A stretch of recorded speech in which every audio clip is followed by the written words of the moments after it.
Akreditasi merupakan suatu bentuk pengakuan pemerintah terhadap suatu lembaga pendidikan negeri maupun swasta.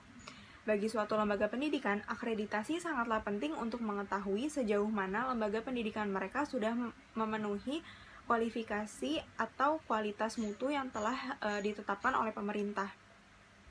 Melalui akreditasi, masyarakat juga dapat mengetahui gambaran terhadap suatu lembaga pendidikan tersebut. Akreditasi ada pada setiap level pendidikan, seperti TK, SD, SMP, SMA, dan perguruan tinggi. Dan kali ini yang akan dibahas adalah akreditasi di perguruan tinggi.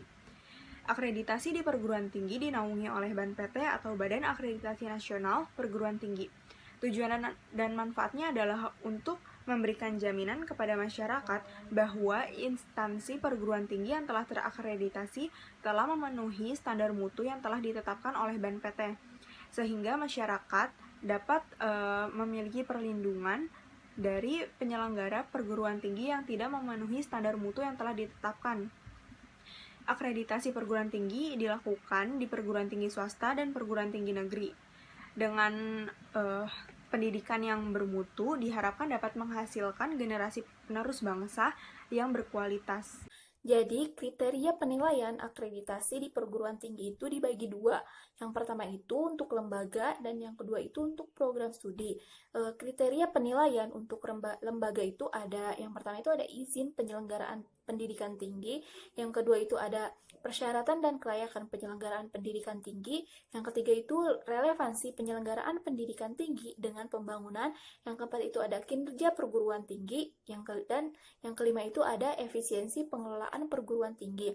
Sedangkan untuk kriteria penilaian program studi lebih banyak dari kriteria penilaian lembaga. Yang pertama itu ada identitas, yang kedua itu ada izin penyelenggaraan program studi, yang ketiga itu ada kesesuaian penyelenggaraan dengan peraturan perundang-undangan, yang keempat itu ada relevansi penyelenggaraan program studi, yang kelima ada sarana dan prasarana, yang keenam ada efisiensi penyelenggaraan program studi, yang ketujuh itu ada produktivitas program studi, dan yang terakhir ada mutu lulusan. Jadi, akreditasi membuktikan standar mutu sebuah perguruan tinggi yang bermanfaat untuk perguruan tinggi dan lulusannya.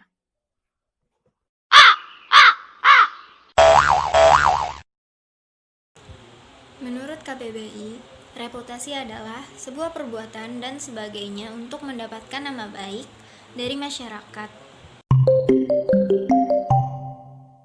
Menurut Pinar, Trep, Girard, Boyd, tahun 2011 menyebutkan faktor terpenting berdasarkan urutan yaitu program studi, reputasi, harga biaya kuliah, dan juga prospektus.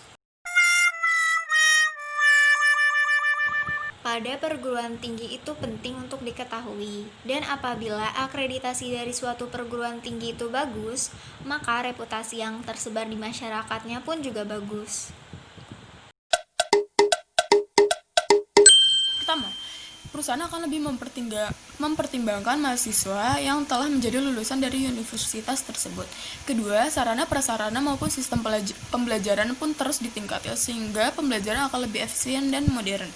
Ketiga, akreditas bagus juga diibaratkan sebagai cerminan kualitas pendidikannya. Jadi, bisa dikatakan bahwa mahasiswa tersebut sudah memiliki latar belakang standar pendidikan yang berkualitas. Keempat, lebih siap untuk terjun langsung ke dunia pekerjaan. Selanjutnya ada contoh kampus berdasarkan akreditasnya. Anggap aja ini kampus A. Kampus A ini sudah terkenal bahwasanya kampus ini memiliki akreditas yang tinggi dan reputasi yang selalu baik di mata masyarakat. Faktor apa sih yang bisa membuat kampus ini mendapatkan akreditas yang baik? Pertama, telah berhasil mencapai visi, misi, tujuan, dan strategi yang telah dibentuk. Kedua, tata pamong kepemimpinan, sistem pengelolaan dan penjaminan mutu ini dijalankan dengan efisien dan efektif.